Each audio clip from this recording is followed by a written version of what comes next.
नमस्कार, आप देख रहे हैं सी न्यूज भारत। मैं हूं आपके साथ ज्योति अरोरा। वक्त हो गया है न्यूज बुलेटिन का, जिसमें हम जानेंगे कि कहां सेना भर्ती की तैयारी कर रहे युवाओं ने जमकर किया हंगामा, कहां फाइलेरिया उन्मूलन कार्यक्रम के लिए आशा कर्मी को दिया गया प्रशिक्षण और कहां इंडियन ऑयल का मनाया गया 62वां स्थापना दिवस। इन सभी खबरों को जानेंगे विस्तार से, तो आइए नजर डालते हैं इस वक्त की बड़ी खबरों पे। अयोध्या में सेना भर्ती की तैयारी कर रहे युवाओं ने अयोध्या शहर में जमकर हंगामा किया। विरोध कर रहे युवा पहले प्रयागराज हाईवे पर जमा हो गए, जिससे वाहनों का आवागमन बाधित हो गया। मौके पर पहुंची पूरा कलंदर पुलिस ने युवाओं को वहां से हटाया, लेकिन अपनी मांग पर अड़े युवा विरोध से हटने को तैयार नहीं हुए। हाईवे से हटने के बाद उन्होंने नागा शुंगी और फैजाबाद रेलवे स्टेशन पर प्रदर्शन शुरू कर दिया। विरोध कर रहे युवाओं का कहना है कि 2 साल से अधिक समय बीत चुका है, भारतीय सेना की भर्ती नहीं निकल रही है। ऐसे में आर्मी में नौकरी पाने का सपना संजोए तैयारी कर रहे युवाओं के भविष्य पर संकट की स्थिति बन गई है। युवा नौकरी की आयु सीमा पार करते जा रहे हैं। समय से भर्ती न निकलने के चलते उनकी मेहनत बेकार हो रही है। विरोध कर रहे युवाओं को आशंका है कि पिछले 2 वर्ष से सेना की भर्ती नहीं निकली और इस वर्ष भी भर्ती निकलने की उम्मीद कम है। ऐसे में अपनी मांगों को लेकर अमेठी ARO के 13 जिलों के युवाओं ने अयोध्या में धरना प्रदर्शन किया। पहले युवा ढाबा सेमर के पास प्रयागराज हाईवे पर एकत्र हुए, जहां से पूरा कलंदर पुलिस ने उन्हें जबरन हटा दिया। हाईवे से हटाए जाने के बाद युवाओं ने कोतवाली नगर स्थित अग्रसेन चौक पर जमकर हंगामा किया। विरोध कर रहे युवा फैजाबाद रेलवे स्टेशन पर भी पहुंच गए और यहां पर भी उन्होंने अपना विरोध दर्ज कराया। जो अमेठी ARO के जो 13 जिले हैं, जैसे कि प्रतापगढ़ है और फैजाबाद है, अंबेडकर नगर है, कौशाम्बी है, बस्ती है और भी जो 13 जिला हैं, सभी लोग आए हुए हैं भैया यहाँ पे धरना प्रदर्शन करने के लिए। हमारी इंडियन आर्मी की भर्ती जो है 2-3 साल से नहीं आ रही है और इस साल भी आने की उम्मीद कम लग रही है। हम लोग चाहते हैं कि 2021 के लास्ट तक अक्टूबर तक हम लोग की इंडियन आर्मी की भर्ती आ जाए। बस हम लोग की यही डिमांड है। सर साथ ही साथ रिलेशन भर्ती बराबर हर तीसरे महीने पे भर्ती आ रही है, लेकिन लाखों बच्चे डेली दौड़ते हैं। सर एज के बारे में हम लोग का जो 2 साल खराब हुआ है वो कौन देगा सर? कौन जिम्मेदार होगा? हमको इस चीज़ का जवाब चाहिए सर। जो बच्चे हमारे बड़े भाई और छोटे भाई मिलकर तैयारी कर रहे हैं सर, 2 साल उनकी एज खत्म हो गई है। वो NCC किए हैं, कोई BSc किया, कोई MSc किया, भर्ती के लिए मर रहा है, भर्ती नहीं आ रही है। किसी घर में 4 बच्चे हैं, कोई भर्ती नहीं पा रहे हैं सर, उनका खर्चा कैसे चलेगा? सरकार जिम्मेदार सर। एज में क्या छूट मिलेगी? सरकार हमको जवाब दे। क्या नाम है? हिमांशु सिंह सर, फैजाबाद का रहने वाला हूँ। हमारे साथी हैं कृष्णा पटेल जी। मैं आकाश यादव हूँ, अंबेडकर नगर का रहने वाला हूँ। देखिए, कुछ युवक लोग हैं और जो पुलिस में, आर्मी में भर्ती के लिए प्रयास कर रहे हैं, दौड़ रहे हैं, तो ये लोग जो है आज अपनी मांग के लिए कि हमको नौकरी मिले और भर्ती हो, इस बात को लेकर के लोग इकट्ठा हुए थे। इनको समझा बुझाकर शांतिपूर्वक इनका डिस्पर्सल हुआ और बाकी सभी लोग अपने गंतव्य को चले गए हैं। इनकी जो मांगे हैं वो उचित माध्यम से जिलाधिकारी महोदय के माध्यम से पहुंचाई जाएंगी और ये लोग, इनका डिस्पर्सल हुआ है, चले गए हैं। कुछ लोग ये थे, आए थे, इनको समझा बुझा करके आपकी तरफ से क्या आश्वासन दिया गया है? देखिए, इन्होंने ज्ञापन बनाया था और उस ज्ञापन को हम जो है उचित माध्यम से सक्षम स्तर तक हम पहुंचाने के लिए मैंने आश्वासन दिया है, जो इनकी मांगे हैं, और मैंने इनको बताया है कि वो शांतिपूर्वक और ये लोग इनका कार्यक्रम हो, इसके बाद जो है कोई ऐसा काम ना करें कि कानून व्यवस्था बाधित हो। ज्ञापन में प्रमुख मांग क्या थी इनकी? ज्ञापन में इनकी मांग ये थी कि इनको जो है सर्विस मिले, नौकरी मिले, ये इनकी मांग है। अयोध्या से सीनू संवाददाता पूर्व पाठक की रिपोर्ट।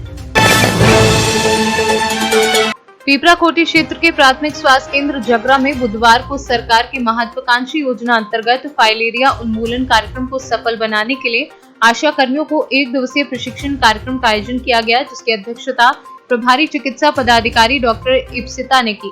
उन्होंने प्रशिक्षणार्थियों को संबोधित करते हुए फाइलेरिया जैसे घातक बीमारियों के विषय में विस्तृत जानकारी दी। उन्होंने कहा कि देश की कुल आबादी के 45% लोगों में ये बीमारी पाई गई है, जो संक्रमित मच्छर के काटने के फलस्वरूप 5 से 14 वर्ष तक के बाद लक्षण दिखाई पड़ता है, जिसमें ठंड लगना, बुखार होना, दर्द होना, हाथ पैर में सूजन इत्यादि इसके लक्षण होते हैं।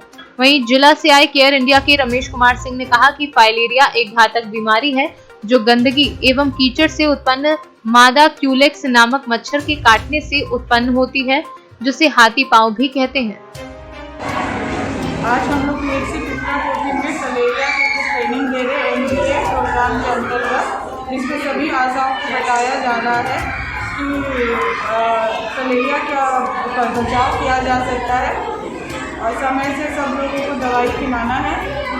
एल्बेंडाजोल की दवाई और फलेरिया की DEC टैबलेट 2 साल से ऊपर के बच्चों को देनी। दवा जो आप दे रहे हैं, दवा आपको उपलब्ध है? हाँ, PHC में दवा उपलब्ध है ना?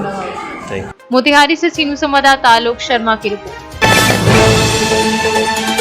गन्ना उद्योग एवं विधि मंत्री प्रमोद कुमार ने अमरूद के पौधे का वितरण किया। पूर्व केंद्रीय कृषि एवं कल्याण मंत्री राधा मोहन सिंह के जन्मदिन के अवसर पर मंत्री प्रमोद कुमार ने अपने आवास सुरूजपुर में भाजपा कार्यकर्ताओं के बीच पौधों का वितरण किया।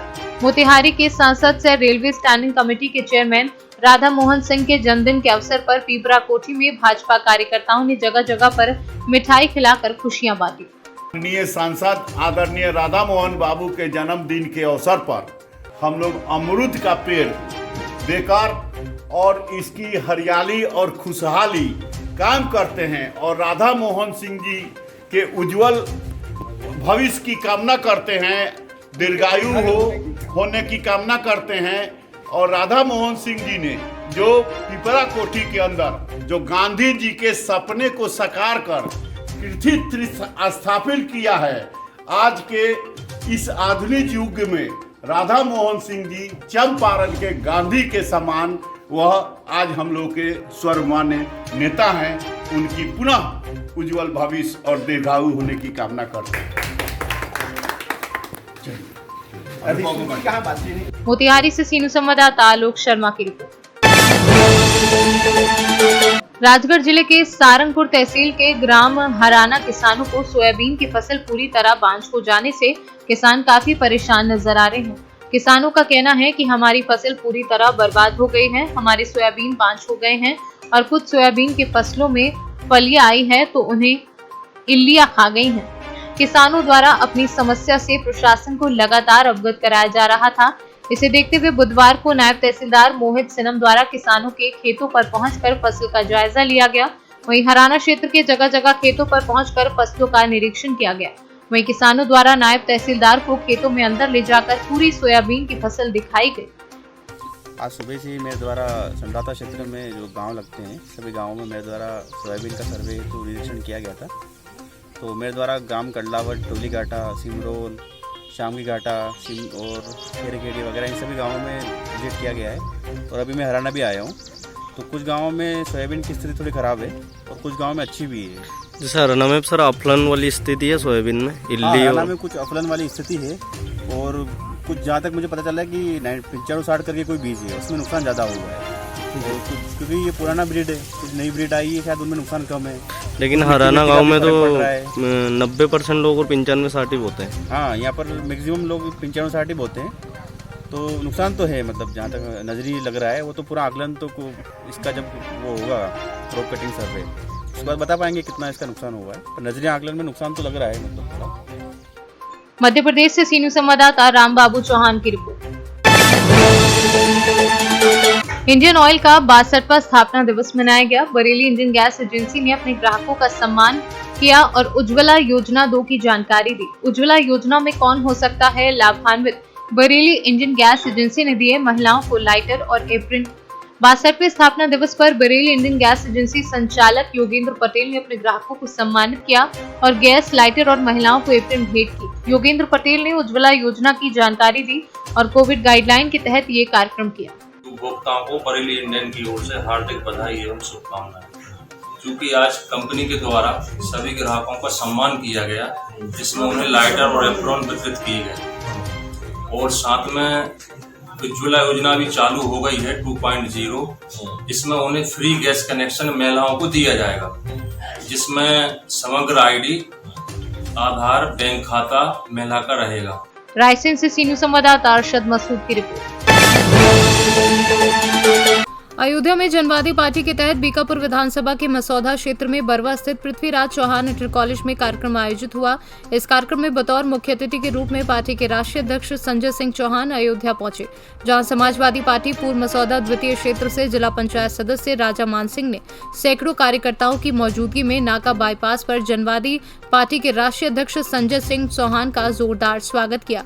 कार्यक्रम के दौरान प्रमुख रूप से पूर्व मंत्री आनंद सेन यादव, सपा जिलाध्यक्ष गंगा सिंह यादव मौजूद रहे। इस मौके पर पार्टी के कार्यकर्ताओं ने अपना नेता का माल्यार्पण कर स्वागत किया। पार्टी के राष्ट्रीय अध्यक्ष हमारे संजय सिंह चौहान जी का आगमन हुआ है, तो पूरे प्रदेश में भाजपा भगाओ देश बचाओ का अभियान सेवा उन्होंने चौहान परिवार के साथ में उन्होंने जाके की है, तो किसी साथ नहीं की है।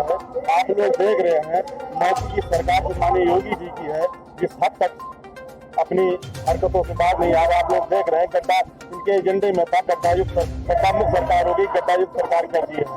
और छोटे बड़े गरीब दुखिया जो भी है, इनसे हर वर्ग पीड़ित है, कोई ऐसा वर्ग नहीं है जो बता दे मैं खुशहाल हूँ, कोई बता नहीं सकता है। रोजगार तो रोजगार गरीब को ही खत्म कर देगा, गरीब मालूम बोली ये जान लीजिएगा।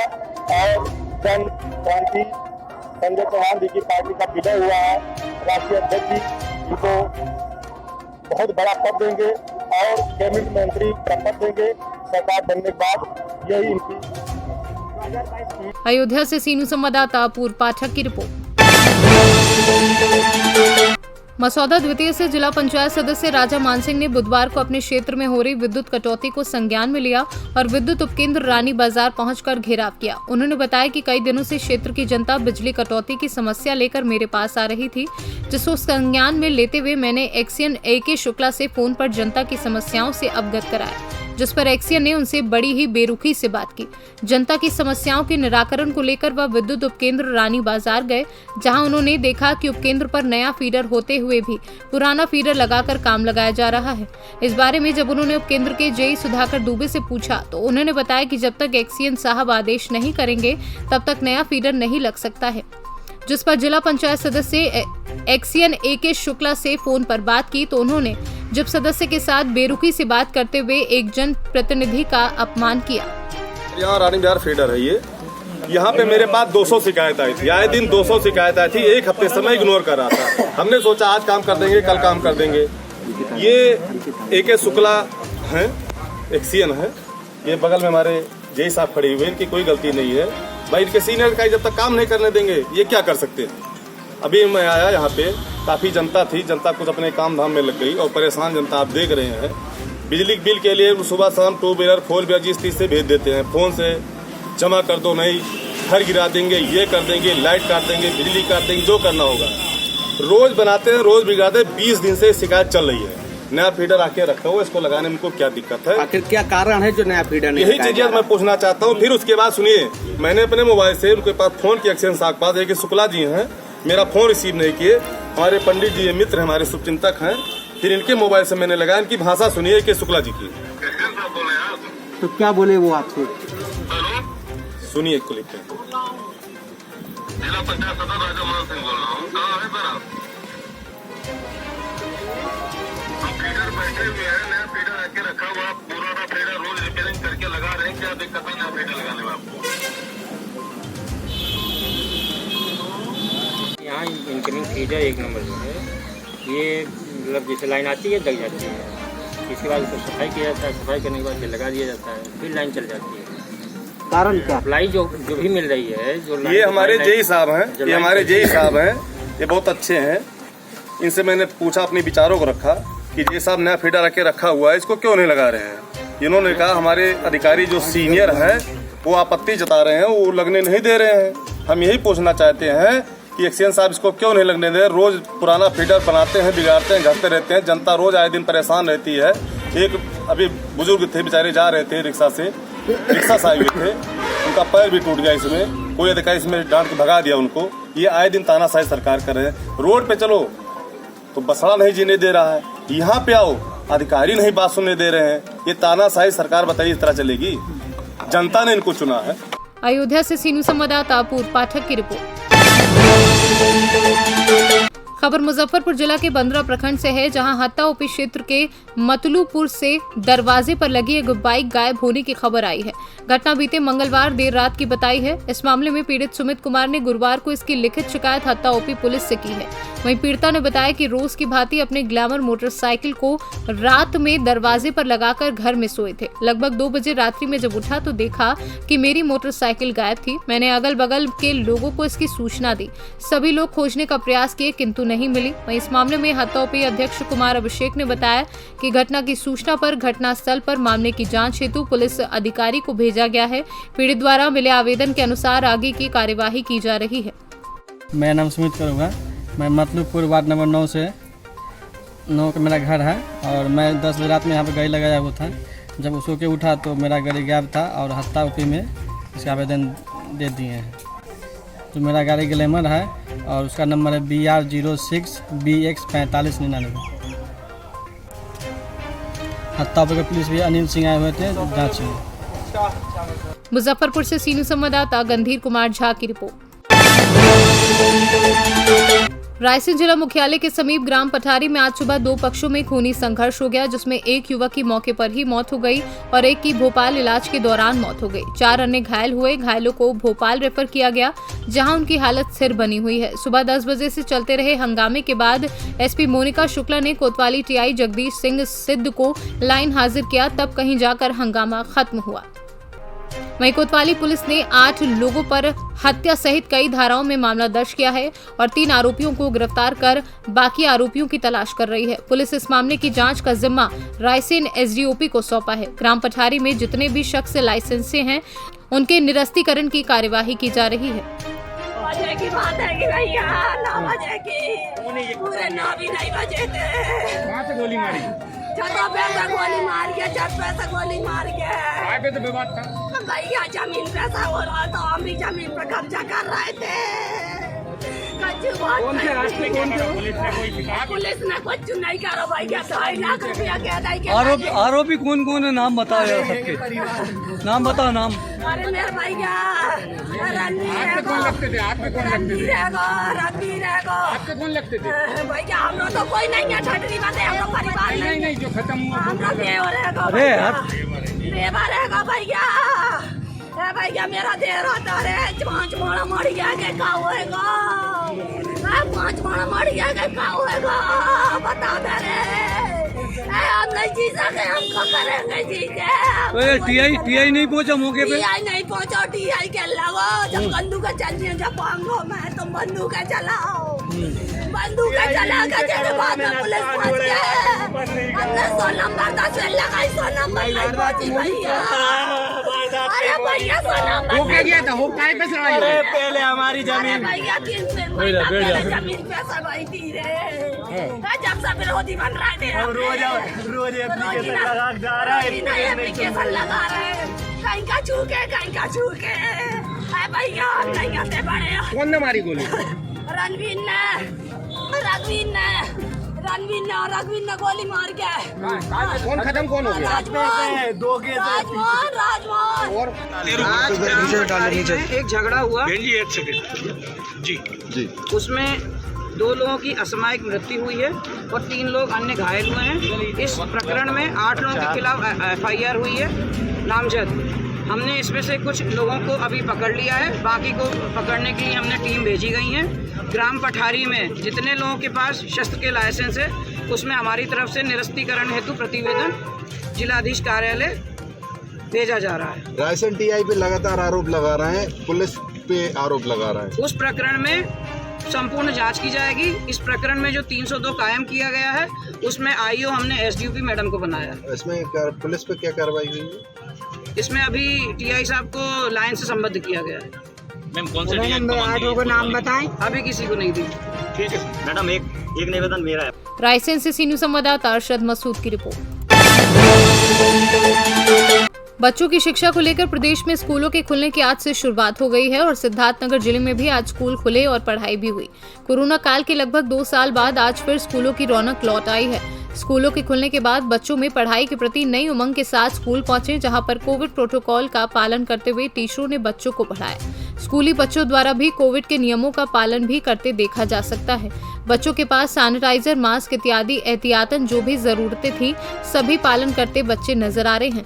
वहीं केंद्रीय विद्यालय के प्रधानाध्यापक रविंद्र प्रताप सिंह ने बताया कि कोरोना काल में बच्चों के 2 महत्वपूर्ण साल चले गए और आज 1 तारीख से 1 से 8 तक के क्लास शुरू हुए हैं और बच्चे बहुत खुश हैं। स्कूल और कोरोना के नियमों के साथ एजुकेशन की शुरुआत हुई है।